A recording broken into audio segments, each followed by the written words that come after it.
Está no ar mais um programa do Núcleo de Política e Cidadania, aqui do Canal 6, TV Comunitária do Rio. Na tela, o nosso portal, para você ver a nossa programação pela internet, do mesmo jeito que no Canal 6 da NET, www.tvcomunitariatudojunto.rio. O telefone e o e-mail para você opinar sobre a nossa programação. Hoje trazemos mais uma vez aqui o nosso amigo, já colaborador permanente da TV Comunitária do Rio, o jornalista Beto Almeida. Beto Almeida é diretor do diretório que dirige a Telesur.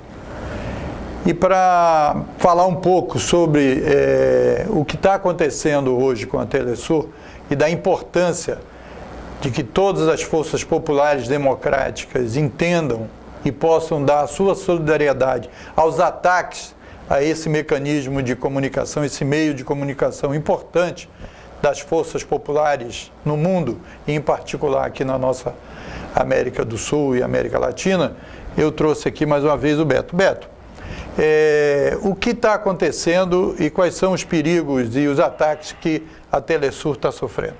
A Telesur já tem 16 anos praticamente, né, Moisés? Foi criada por uma iniciativa visionária do presidente Chaves. Eu trabalhei na equipe que fundou a Telesur. Estivemos trabalhando todo o tempo. Se viu o empenho do Chaves por causa da sua lucidez em enxergar a comunicação como uma questão de envergadura estratégica para qualquer movimento que queira fazer uma transformação social.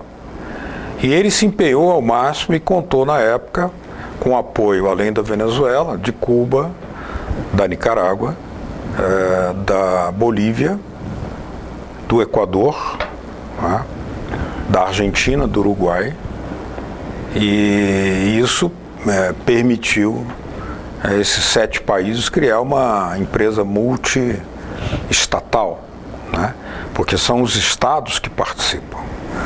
O Brasil não participou dessa empreitada.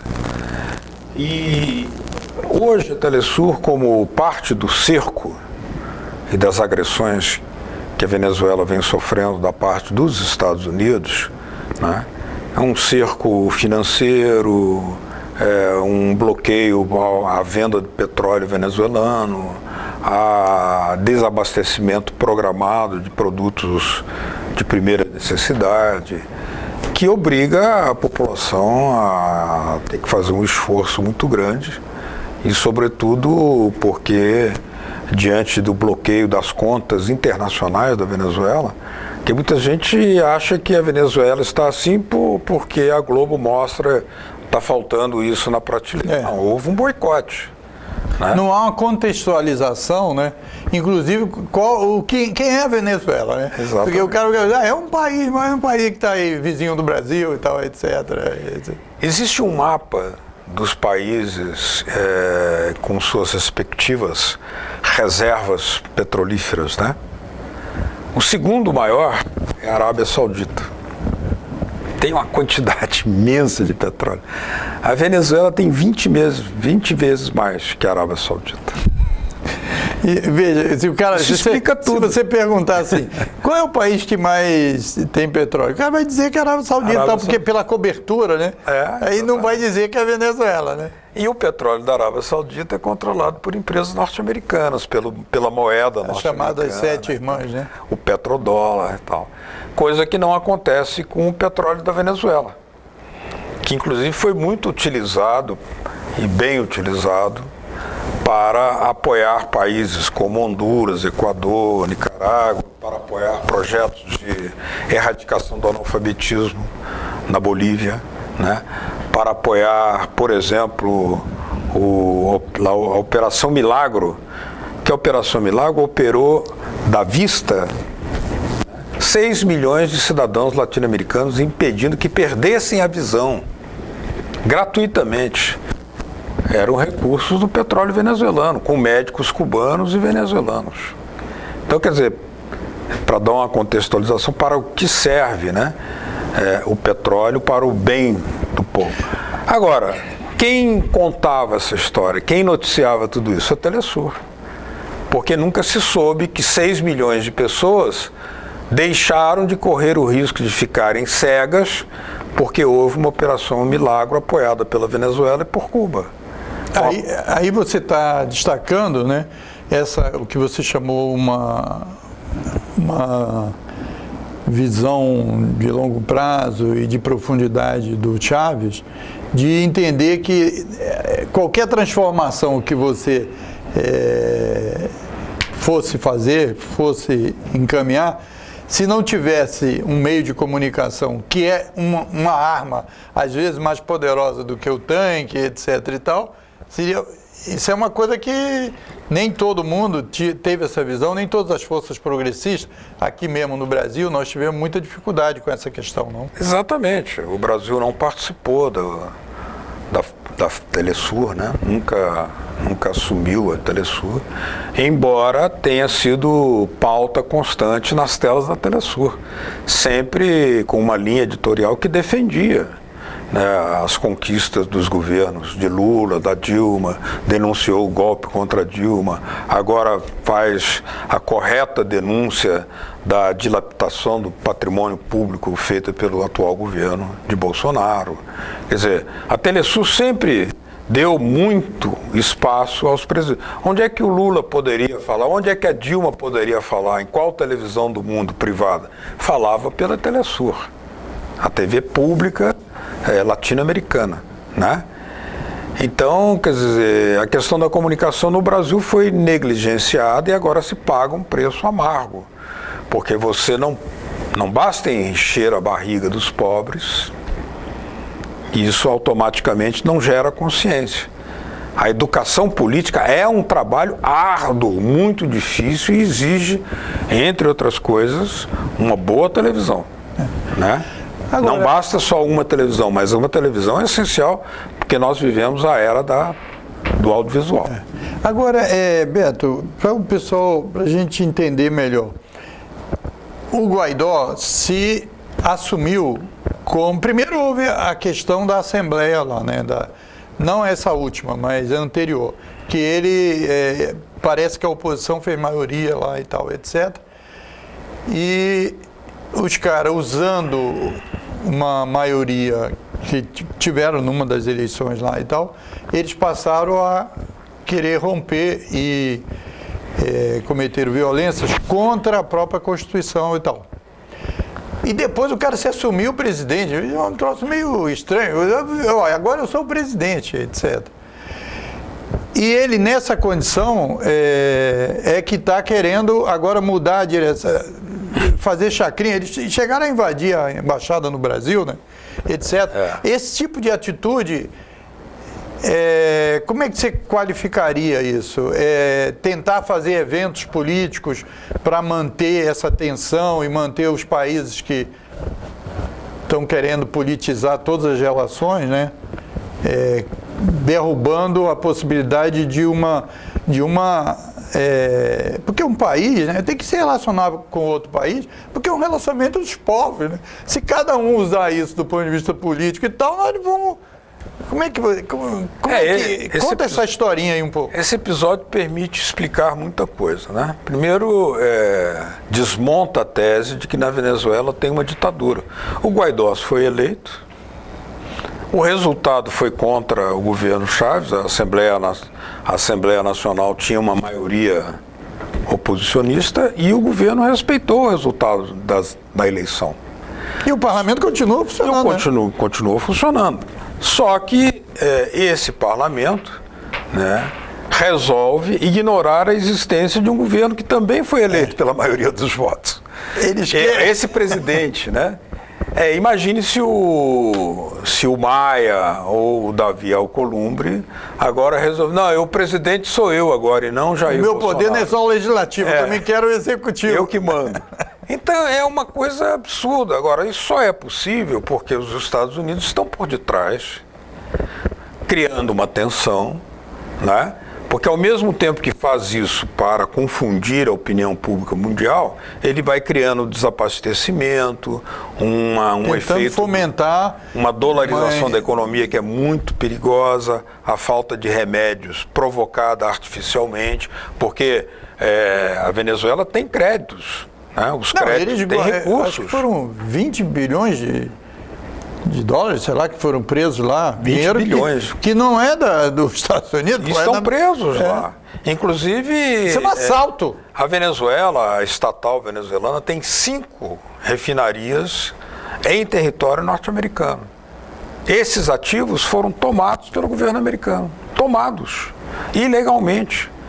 Como tomaram, por exemplo, em 1979, quando ocorreu a Revolução Iraniana, os Estados Unidos congelaram 100 bilhões de dólares que o Irã tinha depositado em bancos norte-americanos.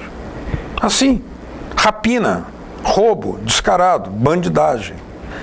E em relação à Venezuela, então se cria esse fantoche, ele circula pelo mundo, e ele circula todo mundo dando espaço para ele, dando palco para ele, o Guaidó.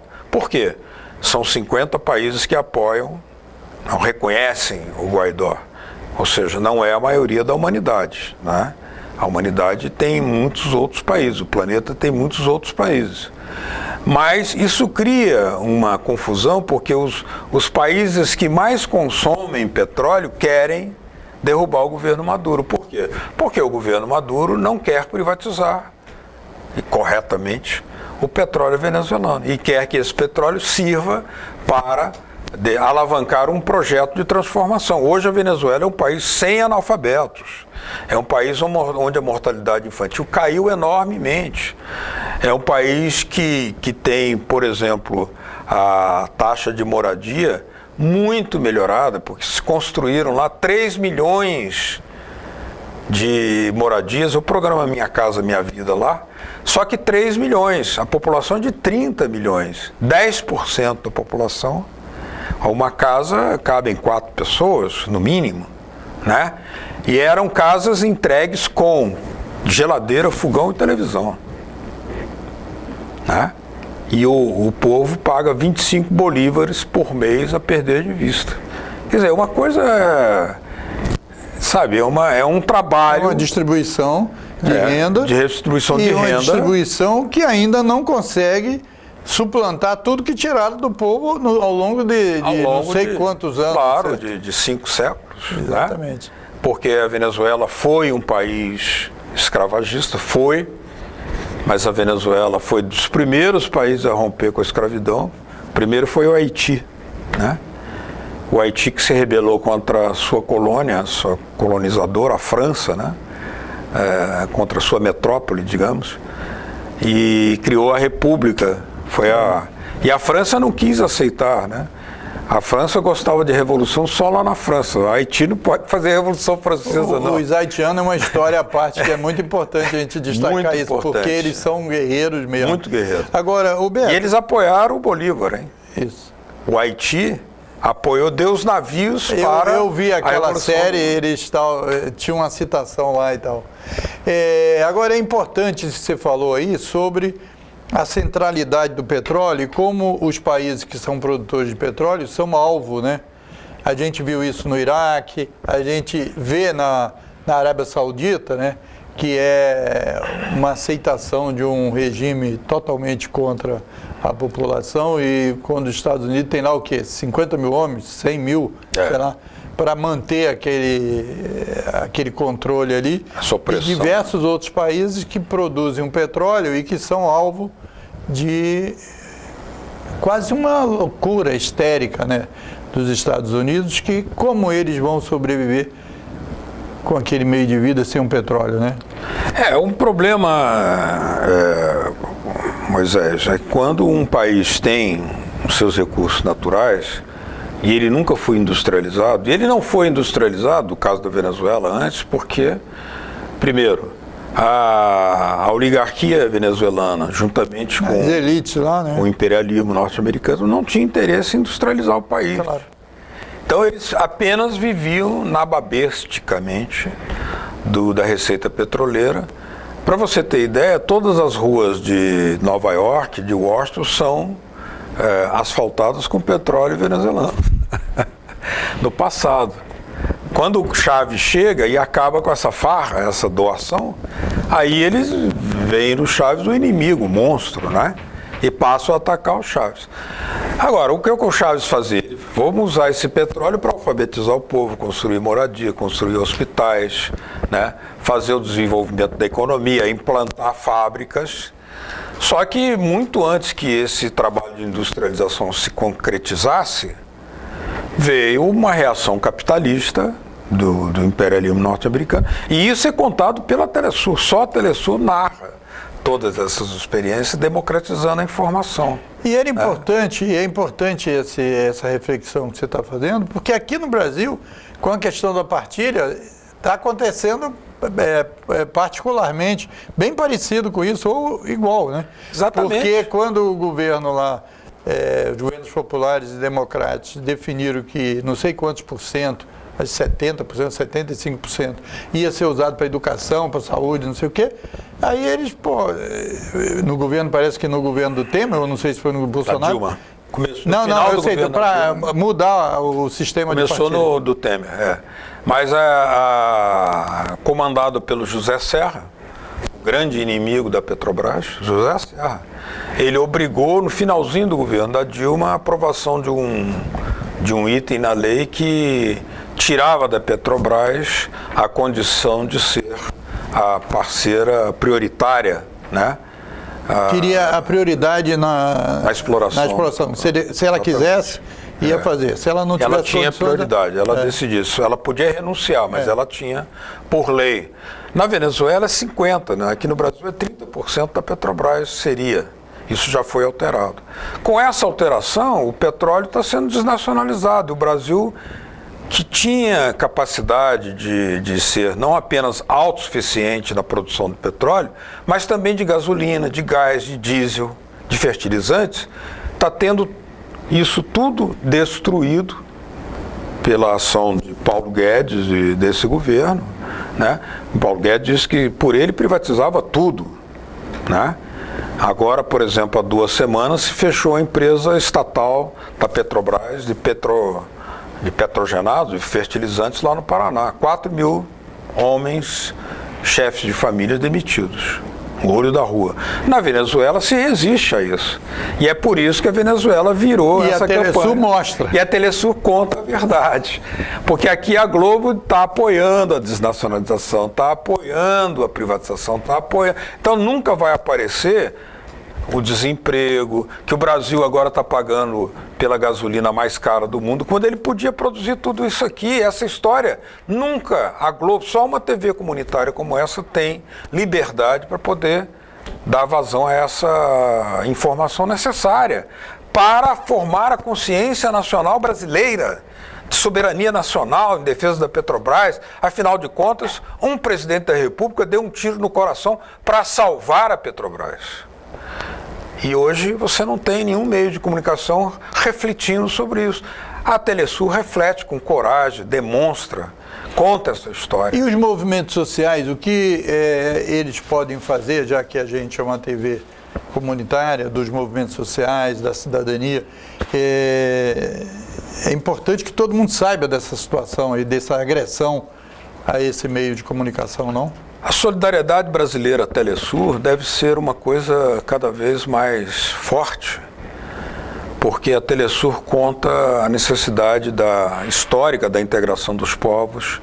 Ela conta a verdadeira história, por exemplo, da presença dos médicos cubanos no Brasil, que fizeram mais de 113 milhões de consultas.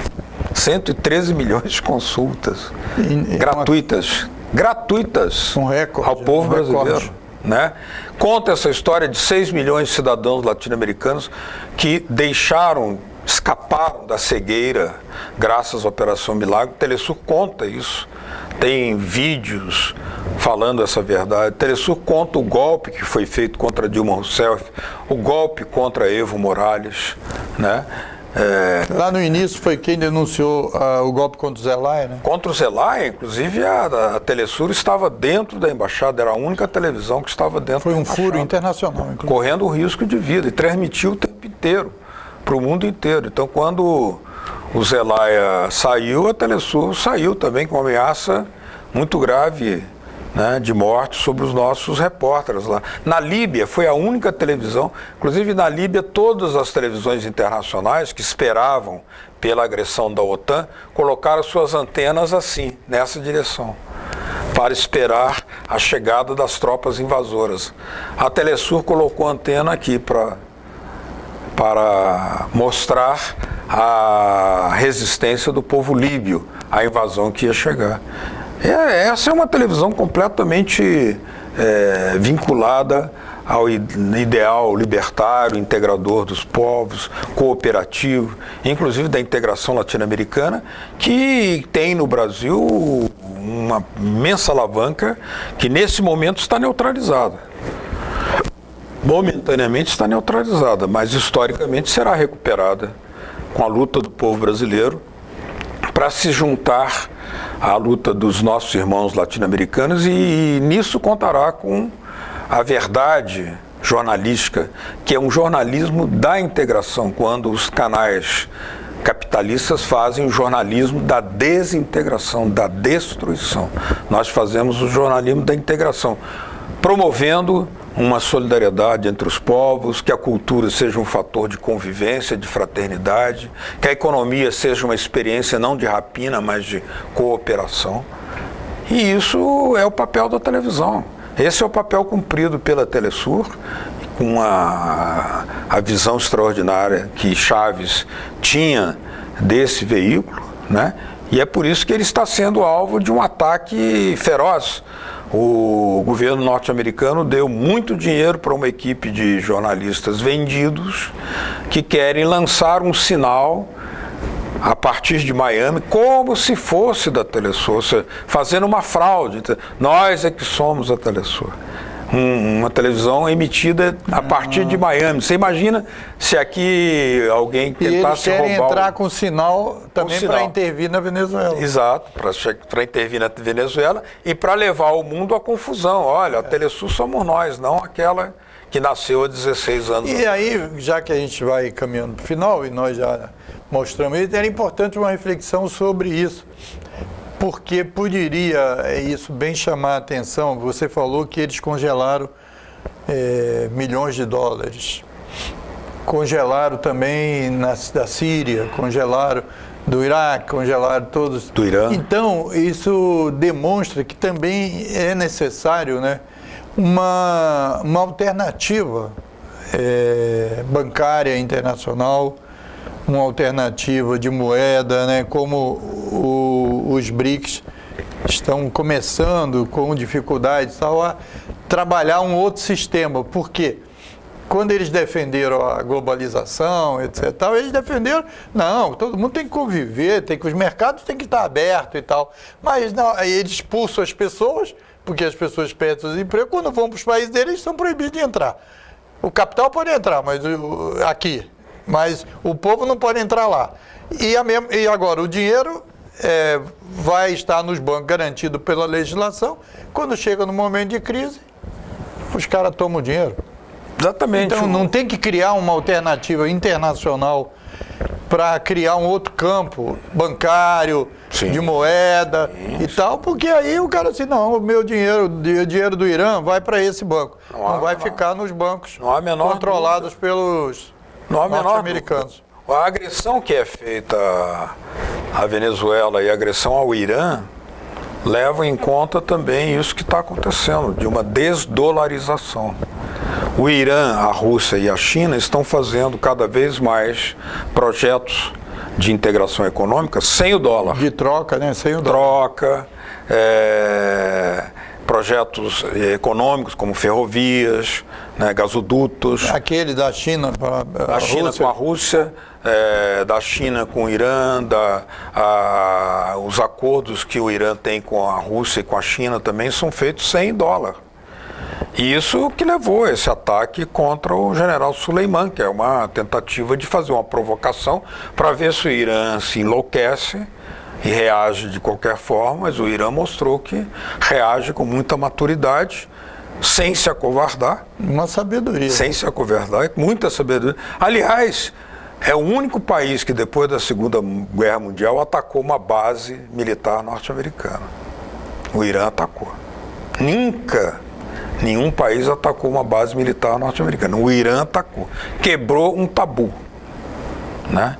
E ontem o agente da CIA que preparou o atentado contra o general Soleimani morreu na queda de um avião no Afeganistão, né?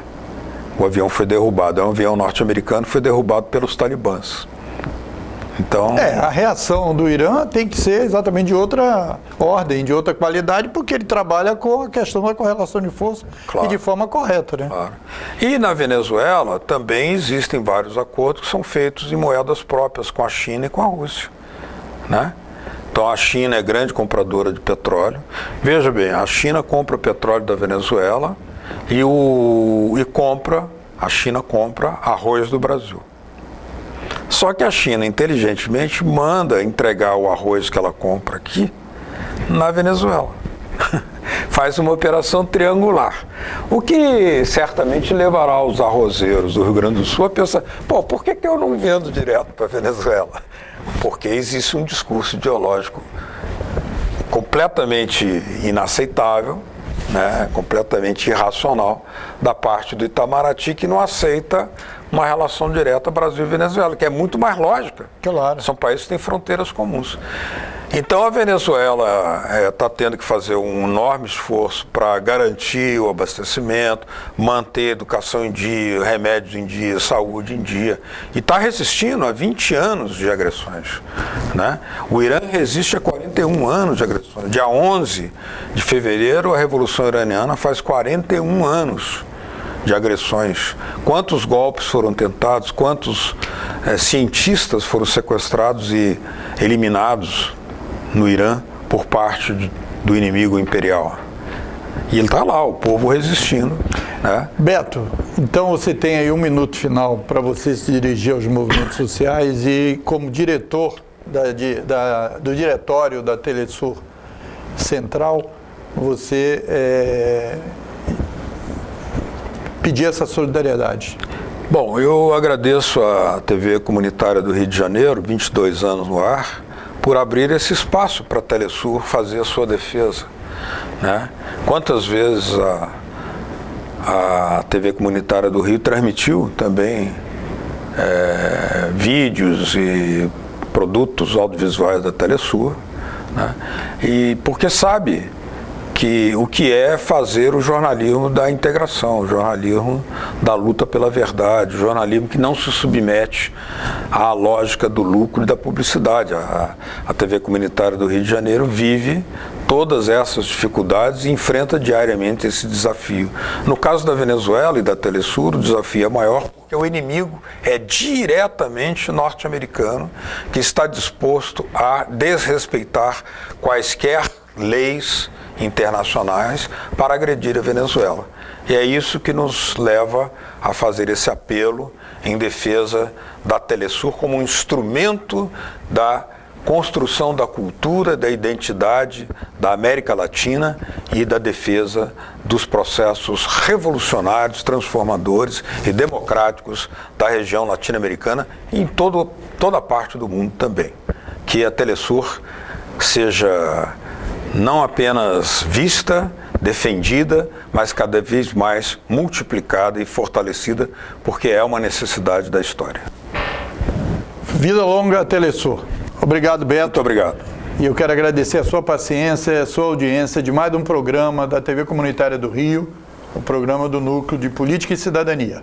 Na tela, o nosso portal para você acompanhar pela internet, ao vivo, a nossa programação. Ao vivo, do mesmo jeito que está passando no Canal 6. E o telefone e o e-mail para você interagir com a gente. O que você achou dessa entrevista ou de qualquer outro programa da nossa grade. Até um próximo programa aqui da TV Comunitária do Rio.